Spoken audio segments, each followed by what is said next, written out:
Corona महामारी के चलते विगत 3 से 4 महीनों से ज़्यादा समय से स्कूल कॉलेजेस सभी बंद पड़े हैं। जुलाई महीने के शुरू होने के साथ ही अगली कक्षाओं की पढ़ाई को जारी रख पाना एक चुनौती की तरह उभर रहा है। इस चुनौती के अंदर इंटरनेट, ऑनलाइन क्लासेज, जो सोशल मीडिया है, यूट्यूब वगैरह हैं, उनके माध्यम से जो ऑनलाइन क्लासेज ली जा रही है एक बेहतर विकल्प की तरह उभर रहा है और सरकार भी इसको लेकर गाइडलाइंस जारी कर रही है। इसी तरह के एक बेहतर विकल्प की तरह उभर रहे ऑनलाइन क्लासेज के बारे में आज आपसे बातचीत करने के लिए विजिट कर रहे हैं प्रियंका जी पारीक के घर पर। मैं हूं नागेश कुमार कौशिक। आप देखना शुरू कर चुके हैं KDH राजस्थान। आइए अंदर चलते हैं और यहां पर किस तरह से पढ़ाई करवाई जाती है ऑनलाइन क्लासेज में, किस तरह से ये एक बेहतर विकल्प की तरह उभर रहा है। आइए बातचीत करते हैं, अंदर चलते हैं।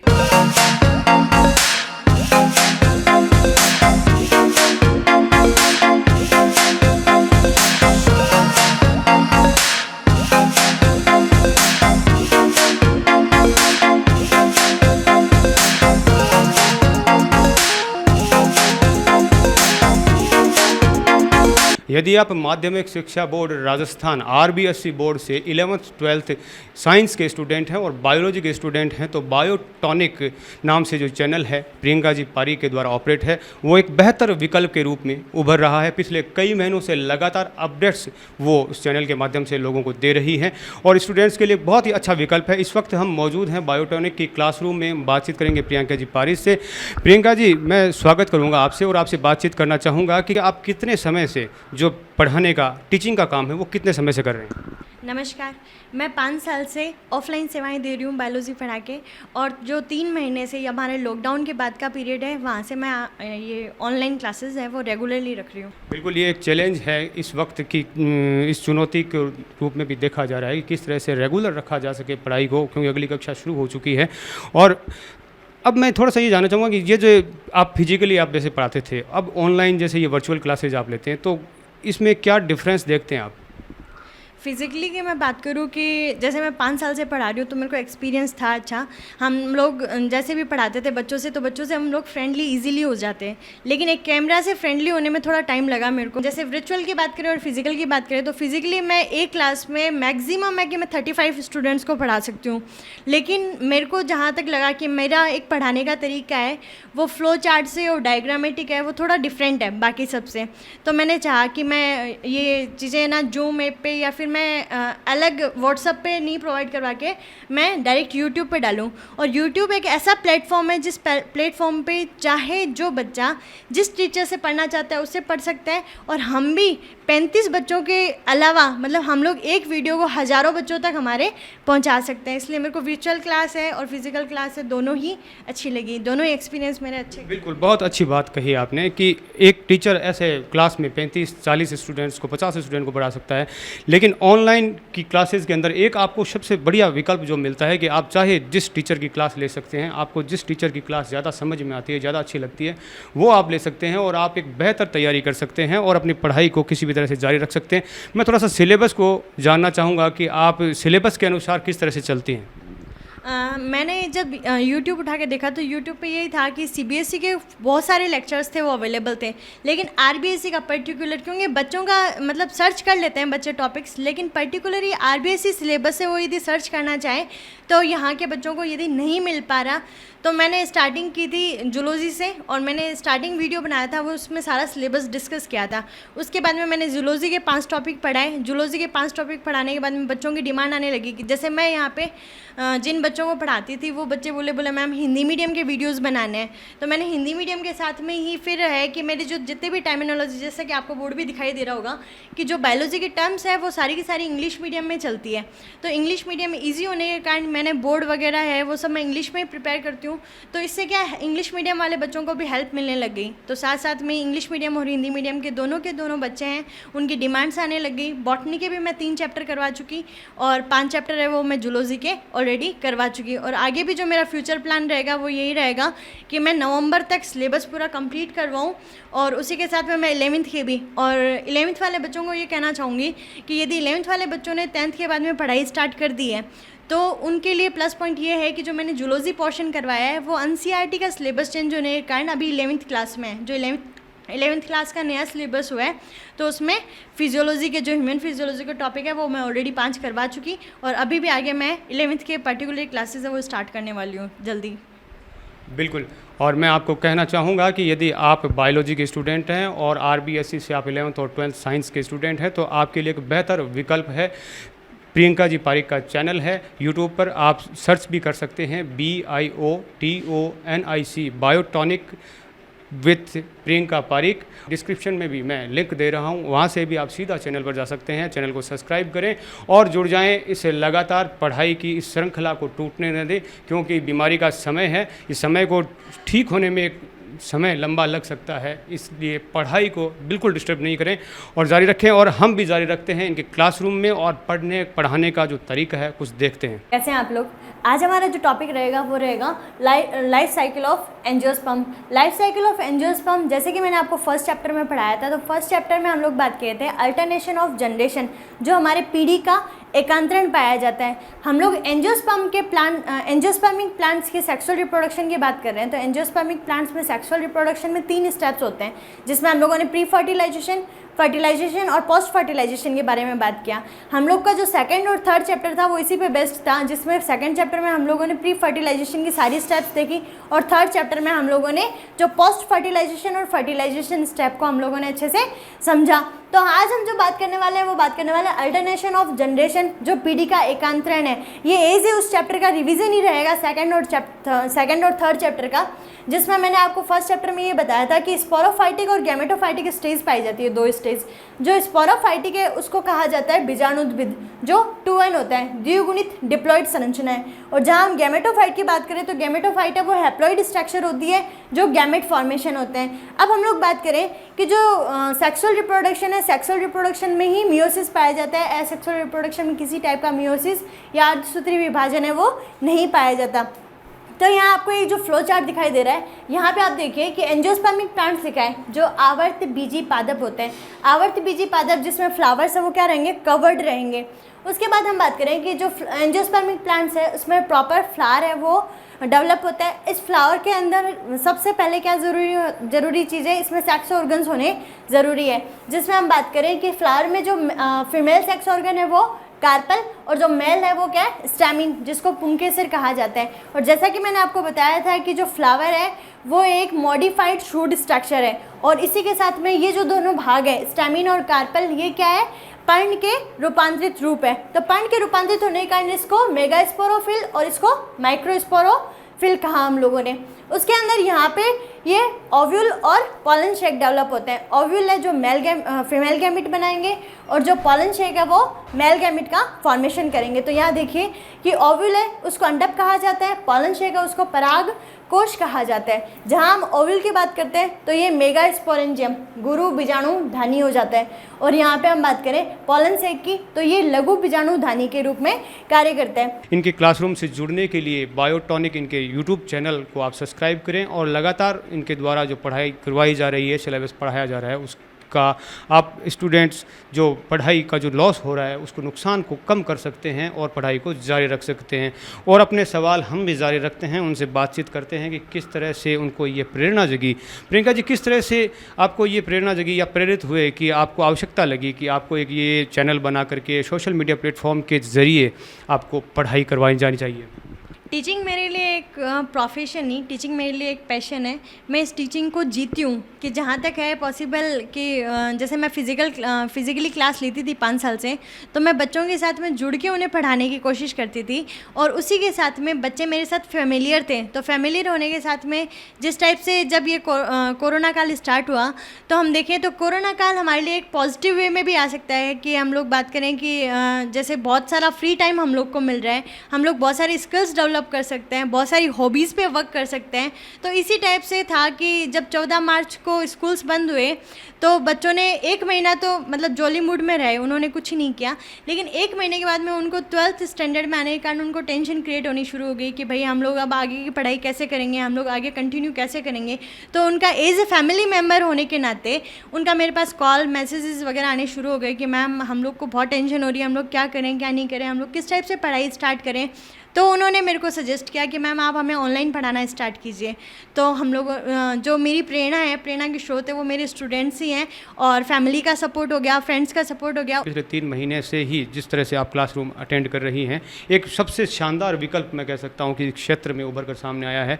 बायोलॉजी के स्टूडेंट्स के लिए एक बहुत ही अच्छी खबर है कि आप इनके माध्यम से ऑनलाइन पढ़ाई कर सकते हैं। इनमें आने वाली चुनौतियों को भी मैं सुनना चाहूँगा कि किस तरह के चैलेंजेस आपके सामने थे जब आप ऑनलाइन जो क्लास शुरू कर रहे थे, और उन चुनौतियों को लेकर आपकी किस तरह की तैयारियाँ रहती थी। चैलेंजेस की बात करें तो चैलेंजेस तो यूँ हैं कि यदि क्लासरूम में हम लोग हैं तो क्लासरूम में स्टूडेंट्स हैं तो हम लोग जाके सीधा हम लोग पढ़ाना स्टार्ट कर देते हैं। कोई प्री बोर्ड नहीं बनाना पड़ता कि हम लोग बोर्ड की प्रिपरेशन कर रहे हैं, या हम वहाँ पे जाके भी टॉपिक पढ़ के हम लोग इजीली पढ़ा सकते हैं बच्चों को, लेकिन यहाँ पे हम लोग को पहले प्रिपेयर करना पड़ता है। तो मैंने उसी टाइप से हमारी प्लेलिस्ट तैयार की, और प्लेलिस्ट तैयार करके मैंने टॉपिक्स को अलग अलग डिवाइड किया कि मेरे को आज के दिन 15 मिनट का वीडियो बनाना है, फिर 20 मिनट का वीडियो। तो मैंने ये सारे के सारे हैं वो मैंने प्री प्लान, जैसे भी टॉपिक रहता है उसका प्री प्लान करती हूँ, और हर बार मेरा बोर्ड है वो नया होता है, और उस बोर्ड को प्रिपेयर है वो भी मेरे को पहले करना पड़ता है। क्लासरूम में ऐसा कोई ज़रूरी नहीं है, लेकिन वर्चुअल में हम लोग को करना पड़ेगा। और जो बोर्ड को पहले प्रिपेयर करने का भी मतलब इसी से है कि जैसे बच्चों का टाइम किल ना हो, क्योंकि मैं यदि चाहूँ कि मैं साथ साथ में लिखते हुए मैं साथ में समझाने की कोशिश करूँ तो बच्चों का टाइम बहुत ज़्यादा किल होता है। लेकिन यहाँ पे है कि मैंने सब चीज़ लिख रखी है, और जैसे कि डायग्रामेटिक इसमें सबसे ज़्यादा रहता है, तो मेरे कुछ वीडियोस है वो इस टाइप से भी है कि जो डायग्राम है उन डायग्राम को इजी वे में कैसे बनाएं, तो उस टाइम में है बोर्ड का साथ साथ में यूज़ करती हूँ। बाकी मैं बोर्ड है पहले से प्रिपेयर रखती हूँ।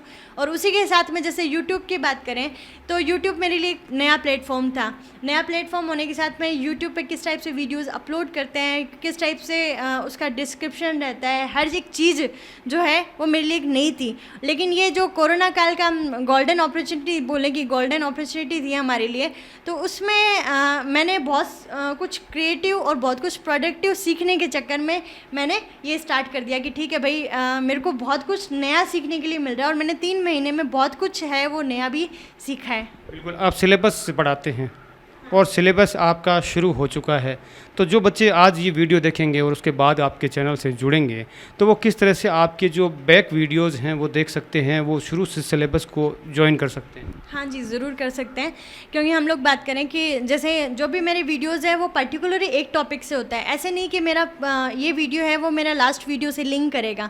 मैं वीडियो जहाँ टॉपिक ख़त्म होता है वहाँ मैं वीडियो ऑफ कर देती हूँ, और उसी टाइप से जो मैंने टॉपिक्स कट कर रखे हैं और उनकी मैंने एक प्रॉपर प्ले लिस्ट बना रखी है, और प्ले लिस्ट पर जाके आराम से आप लोग देख सकते हैं। जैसे मैं आपको हिंदी मीडियम वाले स्टूडेंट्स को बताना चाहूँगी कि मैंने हिंदी मीडियम वाले स्टूडेंट्स को मेरी इंग्लिश लैंग्वेज में किस टाइप से वो सेट कर सके, किस टाइप से अपने आप को ढाल सके, तो उसके लिए मैंने स्टार्टिंग से ही वीडियो बनाने शुरू किए। और जैसे है कि आप लोग स्टार्टिंग से वीडियोज़ है वो देखिए, ताकि आपको अभी के वीडियोज़ है वो अच्छे से समझ में आ जाए कि सारी प्ले लिस्ट है जो 8 चैप्टर मैं ऑलरेडी करवा चुकी, तो उनकी प्ले लिस्ट है वो आपको अवेलेबल मिलेगी। मैं और सोशल मीडिया जो प्लेटफॉर्म्स है जैसे फेसबुक हो गया, या टेलीग्राम है, या इंस्टाग्राम है, ट्विटर है, तो मैं सब पे यहाँ रेगुलरली अपडेट दे रही हूँ। मैं 3 महीने से हर जगह है वो रेगुलर हूँ। मेरे जितने भी नोट्स हैं, क्योंकि मैंने आपको बताया कि मैं यहाँ पे सिर्फ फ्लो चार्ट और सिर्फ डायग्रामेटिक समझा रही हूँ, लेकिन जो हिंदी मीडियम के और इंग्लिश मीडियम के प्रॉपर नोट्स हैं, साथ में बुक्स के भी, क्योंकि स्टार्टिंग में अभी बुक्स है वो मार्केट में अवेलेबल है, स्टार्टिंग में बुक्स अवेलेबल नहीं थी, तो बुक्स के चैप्टर वाइज नोट्स और बाकी जितने भी जो नीट लेवल के या फिर बच्चों को क्वेश्चंस के लिए हेल्पफुल रहेंगे, इंपॉर्टेंट क्वेश्चंस हैं, तो वो सारे मैं टेलीग्राम पे ऑलरेडी अवेलेबल करवा रही हूँ। आप लगातार बच्चों से जुड़े रहने की कोशिश करते हैं, अनेक आप सोशल मीडिया के जो प्लेटफॉर्म हैं उन सभी पे आप एक्टिव भी रहते हैं। मैं ये जानना चाहूँगा कि कुछ जैसे बच्चों के कईयों के सवाल भी दिमाग में होते हैं, कई क्वेश्चंस होते हैं वो पूछना चाहते हैं, तो फिजिकली क्लास में तो वैसे वो सीधा पूछ लेते हैं, लेकिन यहाँ जो यूट्यूब के माध्यम से हैं तो उसमें वो कमेंट्स वगैरह करते हैं, तो उनका आप किस तरह से रिस्पॉन्स करते हैं, आज उनके आंसर्स आप किस तरह से देते हैं? मैं मेरे कमेंट्स हैं और जो भी बच्चों के क्वेश्चंस हैं वो रेगुलरली चेक करती हूँ। जो भी क्वेश्चंस हैं उनका जो भी सेटिस्फेक्शन उनको मिलना चाहिए, आंसर सेटिस्फाई आंसर मिलना चाहिए, वो मैं उनको रेगुलर अपडेट देती हूँ। कई बार क्वेश्चंस ऐसे होते हैं कि उन क्वेश्चंस पे वीडियोस भी बन सकते हैं, तो मैं उनको वीडियोस भी प्रोवाइड करवाती हूँ। और उसके अलावा जैसे कि जिन्होंने टॉपिक की डिमांड रख दी कि भाई मैम हमें जूलॉजी नहीं, पहले बॉटनी पढ़ना है, या बॉटनी नहीं जूलॉजी पढ़ना है, तो मैंने इस बात का भी पूरा ध्यान रखा है कि बच्चों की जो डिमांड आ रही है मेरे पास कमेंट्स में, मैं उसको अच्छे से बताऊँ उन्हें। और उसके अलावा है कि मेरे जो वीडियोस रहते हैं, जैसे हम लोग क्लास में भी है कि क्लास में एंटर होते ही हम लोग रिवीजन की भाई हमने कल क्या पढ़ाया था उसके बारे में हम लोग पूछते हैं। तो उसी टाइप से मेरे हर एक वीडियो में मैं क्वेश्चंस को लिंक करती हूँ कि यहाँ पे जो मैंने बात बताई थी वो मैंने उस वीडियो में बता रखा है, तो आप मेरे को आंसर करें। और बच्चे मेरे को बहुत पॉजिटिव रेस्पॉन्स देते हैं और उनके आंसर भी बताते हैं। और ये मेरे पूछने का यही मकसद रहता है कि वो लोग कितना वीडियो को अच्छे से देख रहे हैं, तो उसका मेरे को पॉजिटिव रिस्पॉन्स मिल रहा है। एक चीज़ मैं और बात पूछना चाहूँगा, आप बायोलॉजी पढ़ाते हैं, तो बायोलॉजी एक प्रैक्टिकल सब्जेक्ट है वैसे देखा जाए तो, उसमें थ्योरी के अलावा प्रैक्टिकल भी होता है। तो उस प्रैक्टिकल को आप समझाने के लिए किस तरह से आप प्रैक्टिकली भी यहाँ पर क्लासरूम में कुछ दिखाते हैं, किस तरह समझाते हैं? प्रैक्टिकली की बात करूँ तो प्रैक्टिकल्स में मतलब बहुत सारी ऐसी चीज़ें होती है जो हम लोग प्रैक्टिकल दिखा सकते हैं। तो जैसे अभी तक तो मैंने जो पढ़ाया है उसमें एक ह्यूमन स्केलेटन सिस्टम था, जिसमें मैंने स्केलेटन सिस्टम का बाकायदा यूज़ करके मैंने बच्चों को समझाने की कोशिश की है। क्योंकि वही है कि प्रैक्टिकली हमें जितना अच्छे से समझ में आता है उतना थ्योरेटिकली समझ में नहीं आता, तो मैं प्रैक्टिकली भी रेगुलर हूँ यहाँ पे। बिल्कुल, आप सिलेबस तो आप पूरा करवाते हैं, सिलेबस के अलावा भी मैं थोड़ा सा जानना चाहूँगा कि बच्चों के मोटिवेशन के लिए और ऐसे अदर्स टॉपिक्स पे भी आप किस तरह से प्रोग्राम करते हैं ताकि बच्चे आपसे जुड़ें और अधिक मोटिवेट हों? मेरा जो टीचिंग पर्पज़ है, तो टीचिंग पर्पज़ यही है कि मैं बच्चों से जुड़ूं, बच्चों से फैमिलियर रहूं। और कई बार ऐसा होता है कि बच्चे हैं वो पेरेंट्स की बात नहीं मानते या किसी और की बात नहीं माने, तो वो टीचर की बात ज़रूर मानेंगे। तो मैं साथ साथ में मोटिवेशनल क्लासेस भी है वो चलाती रहती हूँ, मोटिवेशनल वीडियोज़ भी रहते हैं। मेरी सभी बच्चों से यही रिक्वेस्ट रहेगी कि वो पारिक बायोटॉनिक के नाम से चैनल सर्च करें और आपको यहाँ पे 10th क्लास के, 11th क्लास के और 12th क्लास के तीनों क्लास के अपडेट है वो रेगुलरली मिलते रहेंगे। और मैं बच्चों से ये और कहना चाहूँगी कि जो भी है कि जैसे क्लासरूम में रहते हैं तो क्लासरूम में टीचर्स है वो टेस्ट लेते रहते हैं, टीचर्स है वो पूछते रहते हैं, तो हम लोग अपडेट रहते हैं कि यार ठीक है हम लोग का कितना सिलेबस हो गया। हम लोग पे एक प्रेशर क्रिएट रहता है, तो वो प्रेशर क्रिएट करना ज़रूरी नहीं है कि आपको टीचर्स या पेरेंट्स यहाँ पे प्रेशर क्रिएट करें। आप प्रेशर है वो खुद भी क्रिएट कर सकते हैं। खुद क्रिएट करने का तरीका ये है कि आप डेली अपना एक डायरी डाल लीजिए और उस डायरी में डेली एक टास्क लिख लीजिए कि हमें ये चीज़ आज कंप्लीट करनी है। जैसे आपको 5 सब्जेक्ट पढ़ने हैं 12th वालों को, तो आप पाँचों के पाँचों सब्जेक्ट को है किस टाइप से देखते हैं कि आपको आधा घंटा देना चाहिए, 1 घंटा देना चाहिए, क्योंकि अभी आपको 24 घंटे वो पूरे के पूरे फ्री हैं। तो आप एक टास्क मेंटेन कर लीजिए कि भाई हमें ये चीज़ 1 घंटे पढ़नी है, ये चीज़ 2 घंटे पढ़नी है। और ये चीज़ है कि खुद पे रहेगा तो आप लोग फिर भी आलस कर जाओगे कि ठीक है यार आज नहीं किया तो भी हम लोग देख लेंगे। लेकिन आप लोग ये चीज़ है वो अपने फ्रेंड्स को, अपने फैमिली मेम्बर को बता के छोड़ दीजिए कि भाई मैं आज ये इतना पढ़ने वाला हूँ और मेरी डायरी है वो लास्ट में मेरे जो भी रिफ्लेक्ट करेगी, मेरी जो प्रोग्रेस है उसको रिफ्लेक्ट करेगी। तो मैंने ये डायरी डाली है और ये तुम मेरा रेगुलरली चेक करो। तो फैमिली मेम्बर्स है वो आपका इतना सपोर्ट करेंगे, आप भी इसके प्रति सिंसियरली एफर्ट्स दे पाएंगे कि हम लोग कितना कुछ है वो पढ़ रहे हैं। और आपसे ये क्या डायरी डालने से आपकी जो प्रोग्रेस है वो आपको खुद को रिफ्लेक्ट होती रहेगी कि आप लोग कितना है अचीव कर चुके हैं। और उसी के साथ में मैं बात करूँ मेरी जो एक लास्ट कहानी है, तो कि आप लोगों ने एक अंडा सबने देखा होगा, ठीक है, कि अब जो एग होता है, अब इस एग को हम लोग बाहर से तोड़ते हैं, तो बाहर से तोड़ के हम लोग इसका ऑमलेट बनाते हैं।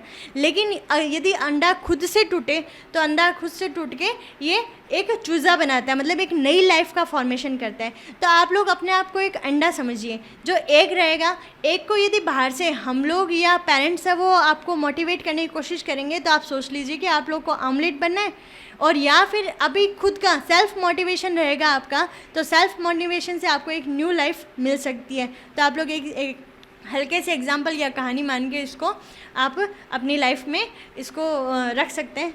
अभी मेरे साथ में है डॉक्टर कमला जी शर्मा, आप प्रिंसिपल हैं और बहुत सारे बच्चों से आप रेगुलर जुड़ी हुई रहती हैं। पिछले कई सालों से आप शिक्षा के क्षेत्र में सेवाएं दे रही हैं, खुद आप स्टूडेंट लाइफ में भी आप ब्रिलियंट स्टूडेंट रही हैं। मैं आपसे जानना चाहूँगा कि ये जो अभी जो कोरोना काल में जो समय आया है, इस समय में पढ़ाई जिस तरह से बच्चों की ड्रॉप हो गई है और अब जो ये सोशल मीडिया के जो विकल्प उभर करके आए हैं जिससे ऑनलाइन पढ़ाई करवाई जा रही है, इस विकल्प को आप किस तरह से देखते हैं और जो फिजिकली क्लासरूम्स जो थे उनके और इनके डिफरेंस को किस तरह से आप देख रहे हैं?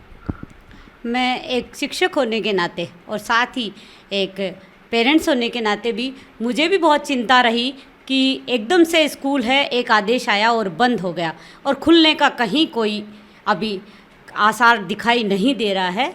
तो अब सबसे बड़ा जो सवाल हम सबके सामने है बच्चों की पढ़ाई का, क्योंकि मेरा भी ऐसा मानना है और यूनिसेफ भी मानता है कि लगभग 28 करोड़ बच्चों की पढ़ाई है वो प्रभावित हो रही है।